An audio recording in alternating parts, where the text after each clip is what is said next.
Bonjour, je suis en compagnie du professeur Tran Baoui, ancien chef du service ORL de l'hôpital Lariboisière à Paris et président honoraire de l'Académie nationale de médecine pour évoquer le sujet des cristaux.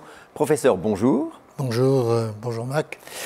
Professeur, beaucoup de malades présentant des vertiges parlent de cristaux. De quoi s'agit-il? Alors cette maladie dite des cristaux est effectivement une cause fréquente de vertige. En réalité, ces cristaux correspondent à des petits calculs, à des petits cailloux qui sont disposés sur les cellules d'une partie de l'oreille interne dévolue à l'équilibre. Et pour des raisons diverses, ces petits cailloux se détachent, tombent dans les canaux appelés semi-circulaires et déclenchent à ce moment-là un vertige rotatoire à l'occasion de mouvements de la tête. Alors quelles sont plus précisément les caractéristiques de ce vertige?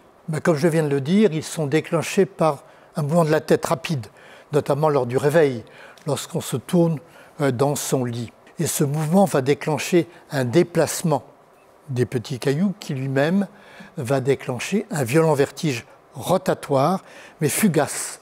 C'est-à-dire que ce vertige dure rarement plus d'1 ou de 2 minutes. Quel en est le traitement? Il guérit souvent spontanément quelques jours, mais il existe effectivement des manœuvres dites libératoires qui permettent de déplacer, de repositionner, comme l'on dit, ces petits cailloux, ces cristaux, et qui accélèrent indiscutablement la guérison. Et quel est le pronostic de cette maladie? Il s'agit d'un vertige bénin. D'ailleurs, il s'appelle vertige positionnel paroxystique bénin. Il guérit donc en principe en quelques jours, il peut récidiver, comme je l'ai dit, et il faut peut-être insister sur le fait que si après 3 ou 4 séances de remobilisation, il n'y a pas d'amélioration du vertige, il faut savoir remettre en question le diagnostic et rechercher une autre cause. Entendu. Merci beaucoup, professeur, pour ces précisions.